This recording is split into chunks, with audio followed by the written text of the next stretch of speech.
Hey YouTube, it is me Shayna of vaccination.com and welcome back to my channel. As always, love having you guys here. So I'm so excited to finally be sitting down and filming this video.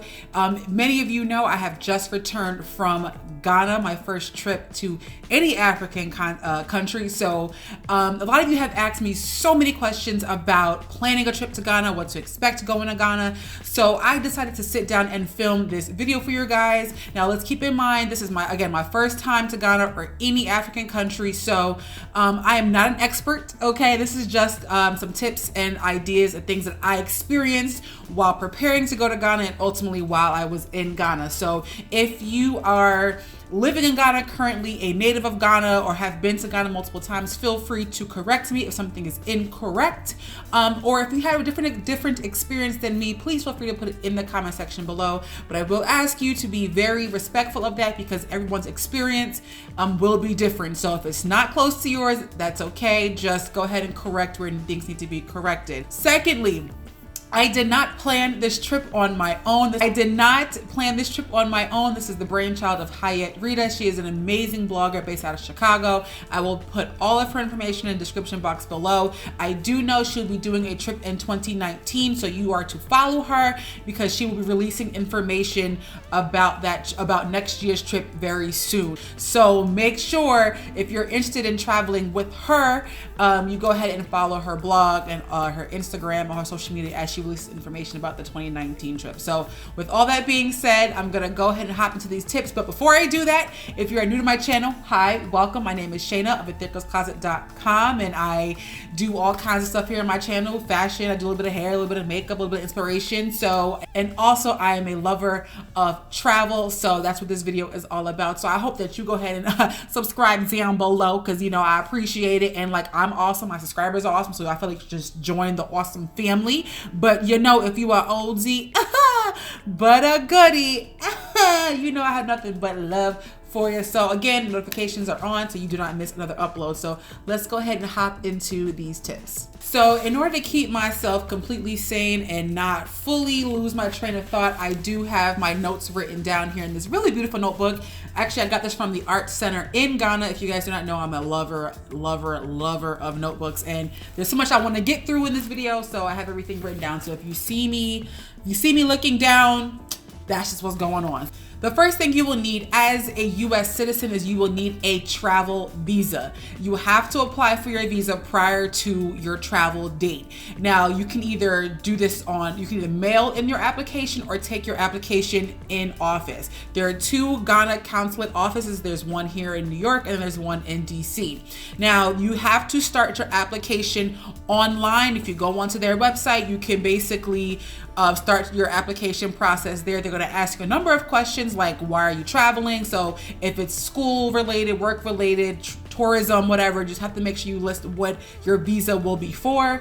You have to list all of your travel information, meaning at that point, you probably should have booked a flight. You need somewhere to stay because they're going to ask you, location of your hotel, phone number, contact person, and of course, you're going to need your flight information as well. So that is super important.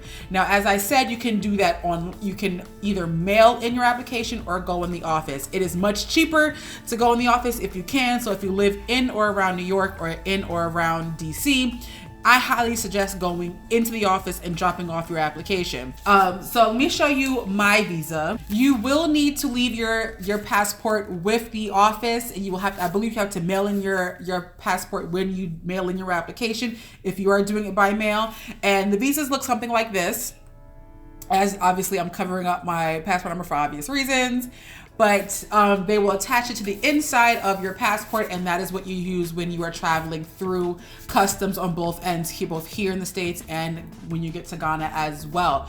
One thing I also want to note is give yourself time to apply for your visa. So I got mine last minute. So I did a 24-hour process. They have 3 levels of processing here. You can either do a 7 to 10 business day, which is considered their standard processing. You can do 72 hours, or you can do 24 hours, which I did 24 hours. That ran me about $160.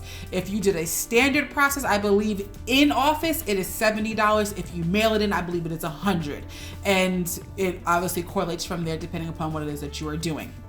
The next thing with that, if you are going, I can't speak for the DC office, but I do know for the New York office, it is required that you get the yellow fever vaccination. That is a must to get your visa. So with that, I highly suggest doing this way in advance, because there is a worldwide shortage of the yellow fever vaccination. So you're gonna have to get some time before you get in and get that appointment for your yellow fever vaccination. I had to like quickly call around. There is a website, I'll link that down below, that is owned by the CDC that lists a number of offices where they specialize in travel vaccination. So things like Zika and yellow fever. So I'll link that down below in the description box, so you can see which offices are near you, and you will have to call ahead of time to make sure they even have the vaccination available for you to come in and get. So again, that's for the New York office. I can't speak for the DC office. I would call just to be absolutely sure. If you don't live near either one, I would get the shot, clean and clear, get it done, and then have that when you apply for your visa. So booking. Now, as I mentioned in the beginning of this video, I did not plan this trip on my own. This was a brainchild of Hayat. However, I highly suggest, if this is your first time traveling to Ghana, personally, I think it is best to go through a travel agency or go with a travel group, unless you are an avid solo traveler. Ghana is not the type of country you could just show up in, because there are a lot of things to do in Ghana for sure, but everything is so spread out that you have to really plan how you plan on getting around the country. So we went through, I believe it was called Expert Travel Ghana. I will link them down below as well. Their team was amazing. Elam, shout out to Elam, because that young man took care of us. I'm telling you, it didn't matter what we needed, y'all. Like if it was water, medication, an Uber ride, he took care of us. So I will link Expert Travel down below in the description box, because they literally helped us plan out everything we needed to do. We traveled to 3 different cities while we were there. We were in Accra, Kumasi, and Cape Coast. And the thing about it is that these cities are not close. So Kumasi was about a 6-hour ride from Accra, and then I think Cape Coast was another 4 hours. So I'm not really sure about geography in terms of like directions, but I do know that both cities took a bit of while to get to. Why I say going through a travel group or a travel agency is because things like getting to Kumasi or certain parts of the country require taking a bus. And so unless you are somebody that knows how to navigate foreign countries, it's best to have that planned out and knowing how you're going to get that bus and how you're going to get around and what you plan to do. So while we were in Accra, we actually had like a 15-passenger van, y'all know, the church van, that got us around Accra, because the streets were rather small. So the chartered bus we had going to Kumasi and Cape Coast could not fit through the streets of Accra. Traveling outside of Accra, that's when we did have basically what we would consider a Greyhound. That was their version of a Greyhound. So chartered buses, they're quite comfortable and they get you to and from.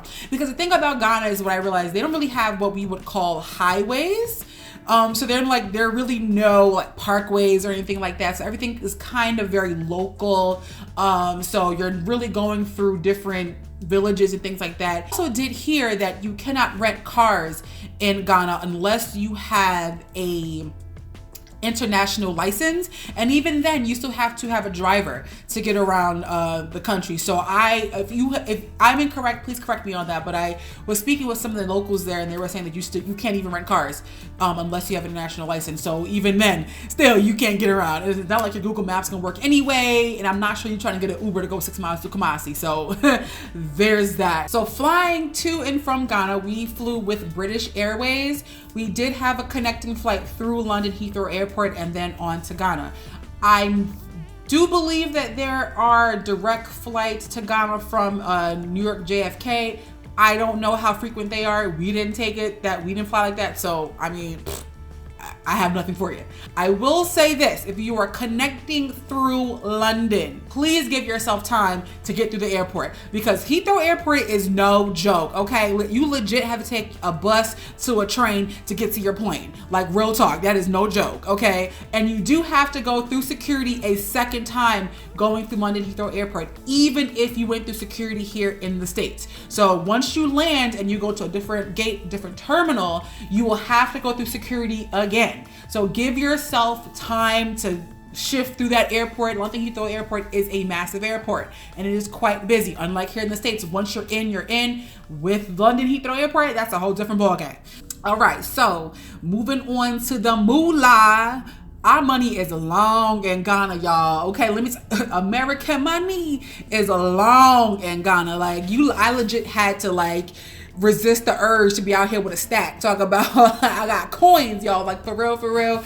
Ghana money is American money is very long in Ghana, which is a beautiful thing. I can't lie. It is a beautiful thing. In terms of currency exchange in Ghana, obviously exchange rates will change daily, but the ballpark is $1 American is 4 Ghanaian cedis. Their money is called cedis, so that's very easy to figure out. And we just basically divide everything by 4. So if I had 200 cedis, that's roughly about 50 American. So I do typically bring home foreign money whenever I go. So this is a 5 CD. This is what their money looks like. Yes, they got black folk on their money, dope AF. So this is what a 5 CD looks like. They are 61 years of independence, so shout out to Ghana on that. I exchanged about 200 American. I got back 880 Ghanaian cedis, so that was pretty dope. So I was out here throwing all the coin, okay? But with that being said, when you're exchanging money back, I highly suggest, and it's something that Hayat said as well, spend all your money, because exchanging it back is not going to be as fun. If you have 100 CDs, you're going to get back like 25 American. So I say just blow all the money, you might as well, because getting it back in our money is going to be very, very different. I personally feel like you should probably just carry cash. Cards, some places do carry cards, allow you to use cards, so like hotels and like bigger restaurants, but for the most part, I would suggest just go ahead and use cash. It's so much easier, and exchange, using your card overseas is not always easy, so I would just say go ahead and just carry cash. With that being said, what I did notice with being in Ghana, I don't know if they have sales tax or not. So whatever the menu says, whatever the price is listed as, typically that is what you're going to pay. Again, if you live there, please correct me if I'm wrong, but I noticed that anytime I shopped somewhere or I bought food or I bought a drink, whatever that menu said, it is literally what I paid. So there was no extra like $1.25 on top of your the already listed price. So that was pretty cool. It was like, all right, 10 CDs, here you go, boom, done. Also, Hayat did remind us that Ghana doesn't have what we call a tipping culture. So here when you go to the bar, you go out to dinner, there's always, you tip 15%, hopefully y'all tip 15% or more. That does not exist in Ghana. So usually you can tip if you so choose to, if you would like, but basically it is not a requirement to tip in Ghana. The last thing regarding money, if you are going to open air markets, because they have quite a few of them, especially in Accra, and a lot of like the side vendors, learn how to barter. Learn how to barter. It will be your best friend, because clearly as Americans, we have like this target on top of our heads. Like we have a scent and we come with firecrackers and unicorns, just like Americans, American money, here we are. So please, if you're going to be out in open air markets, please learn how to barter. Be fair, but do not cheat people, okay? Because you would not want somebody cheating you out of your money. This is their livelihood. So yes, you can talk them down, but make sure you're being fair to them. So if they're charging you 80 CDs, don't come out here and talk about, only 10 CDs. Like that ain't right. It's wrong. So be fair, but get a good price. Moving on to food and water. First, let me say I am so proud of my stomach. I'm so proud. My stomach held it down. No drinking of tap water. If it is not in a bottle, do not drink it. That is just a fact. This is not a judgment. It is what it is. You will have to stick to bottled water at all times while you're traveling through Ghana. Hotels are okay for showering and for brushing of your teeth. But when you are having meals, both in the hotel or out of the hotel, always bottled water, which you would have to purchase. Unlike here where they just pour you a glass of water, that's not a thing over there. I was there, I was very careful not to have the ice, because was the ice made from bottled filtered water? Is it from tap water? I was very mindful of fruit that didn't have something that can be peeled. So I didn't do many apples, things like that, because You basically eat the skin of an apple. Whereas with, things like lemons, pineapple, oranges, things that can be peeled, I thought were fine. I was very leery of vegetables that were washed that were not cooked. If it was cooked, you're generally going to be okay. Things like salads, stuff like that. If it was not cooked, I stayed away from it, personally, for me. So anything that had to be washed, because you're not really sure if it was washed with filtered clean water or if it's washed with tap water. As Americans, we're very used to processed, preservative-laden food. Over there, food is very different, and not in terms of what you're eating, just how food is prepared. So you're gonna have a heavy diet in rice, potatoes, plantain. So I had some of the most fresh beef I've ever had, the freshest chicken I've ever had, the freshest goat I've ever had. The food was amazing. Food was really, really amazing. We ate at a number of different restaurants. We did buffet style because it's so much easier to just have a group of 17 people just go get their own food instead of having to order 17 separate dishes. So yes, the food is going to be you're going to taste a difference. You really, really will. Like, the non-preservative side of life is quite nice. Not going to lie about it. But just be mindful if you are very picky about different types of vegetables and things that you're going to eat, or that things that you just don't eat. If you have allergies, if you're gluten-free, whatever it is, you got to let people know ahead of time, because that's not really a full thing in other places of the world. So be mindful of the fact that you're in a different country. One thing Haya did mention, culturally, no sniffing of the food, act like you've never been nowhere. Please have some decorum about yourself when you're going somewhere. Open up your palate a little bit and try to experience different things.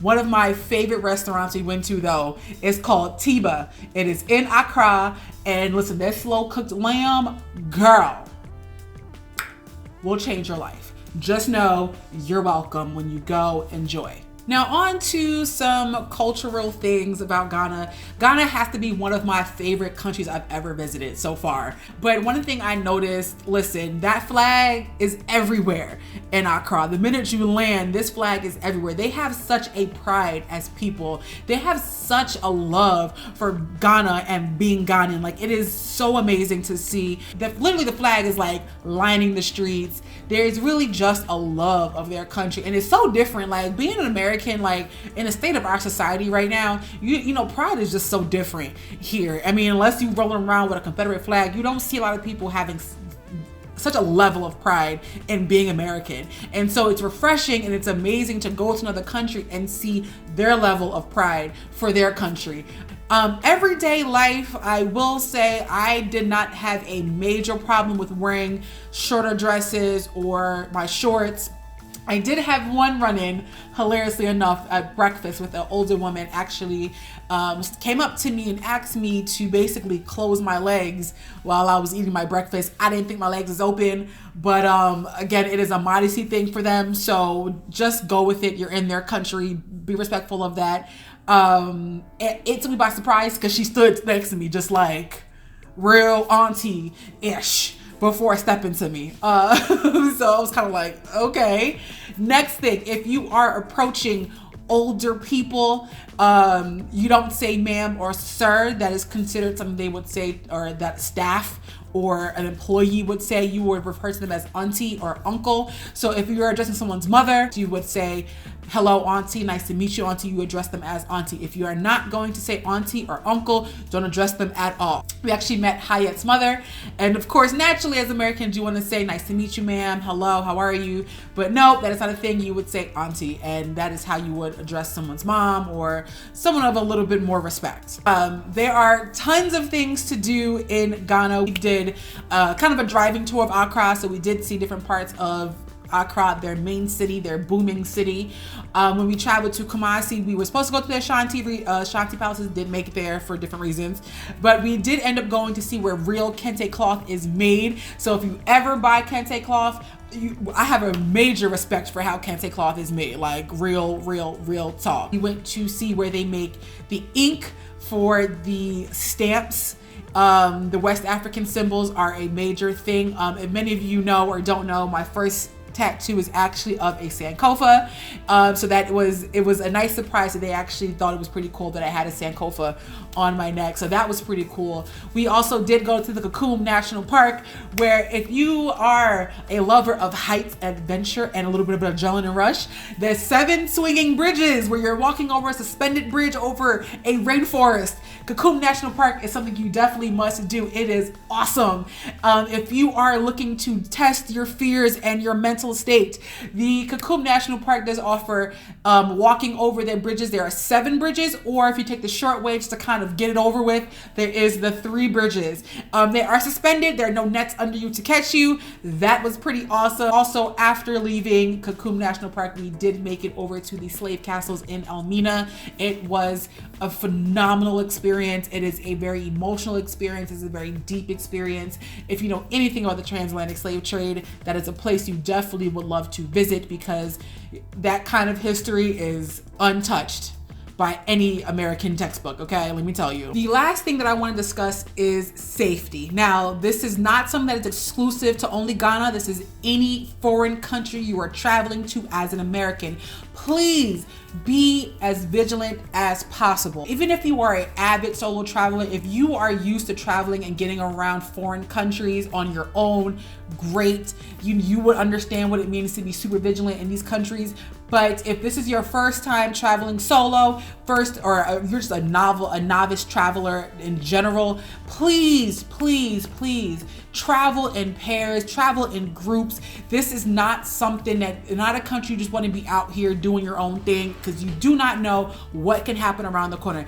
Things like Natalee Holloway is a real situation, okay? Please be mindful of where you are, what you're doing, and who is around you. Make sure you have a buddy. Buddy systems is a lot harder to take 2 people than it is to take 1. This is not to say that you can't get kidnapped as a pair. I'm just saying they might rethink it if it's more of you, okay? You are going out to the clubs, whatever it is, your homegirl needs to know that you're going to the club. Your homegirl should never be traveling by herself. If she gotta go to the bathroom, you gotta go to the bathroom too. She thirsty, y'all both thirsty, okay? Y'all ready to go back to the hotel? Both y'all behinds better go back to the hotel. If you're taking Ubers, please make sure you give your location to somebody who you trust so they know you get back to your hotel in one piece. Planning your trip to Ghana, please register your trip with the U.S. Embassy so that way they know that you're gone and that you're in these countries. If you have to, please know where the U.S. Embassy is in these countries, just to keep yourself safe. Make sure you have digital copies of your passport and your visa.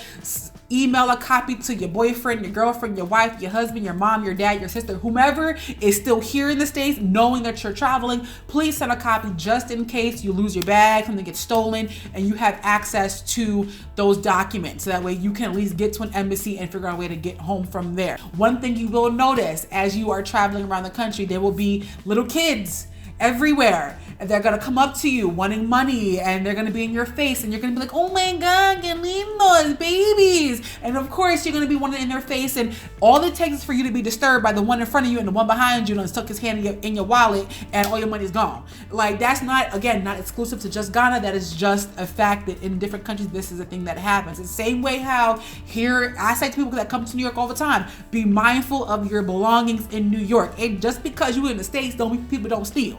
Okay, don't just be having your bag all out, because people of all colors, all races, all ages steal. Okay, even my avid solo travelers, know where the hell you're going, know what you're doing. People need to know where you are, so if something were to happen, they could at least try to find you behind. I mean, I don't know if you guys read recently, he was a teenager, a rugby player.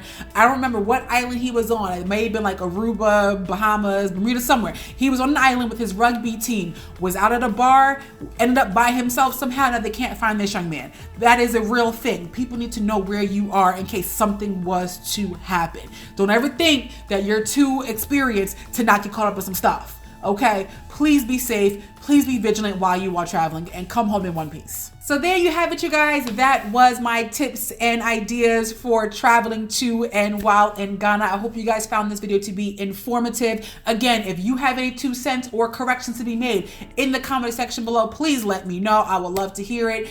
Please also, while we're talking about it, let me know what your travel bucket list is. Where would you like to go next? So we can have a little discussion about where we want to travel to. If you are interested in traveling with Hayat on her next trip. There will be a trip in 2019. Be sure to follow her social media as she releases information for next year's trip. I promise you, it was an amazing experience. I am so grateful for this experience to have gone away. Ghana was amazing. Ghana is beautiful, and I was so happy to be back on African soil. Africa as a continent, I'm sure, holds so many resources and so many amazing things to see and experience, and to walk back into history. With that being said, I'm gonna go ahead and get out of here. Make sure you go ahead and like, comment, and subscribe down below, and I will see you guys in my next video. Deuces, guys.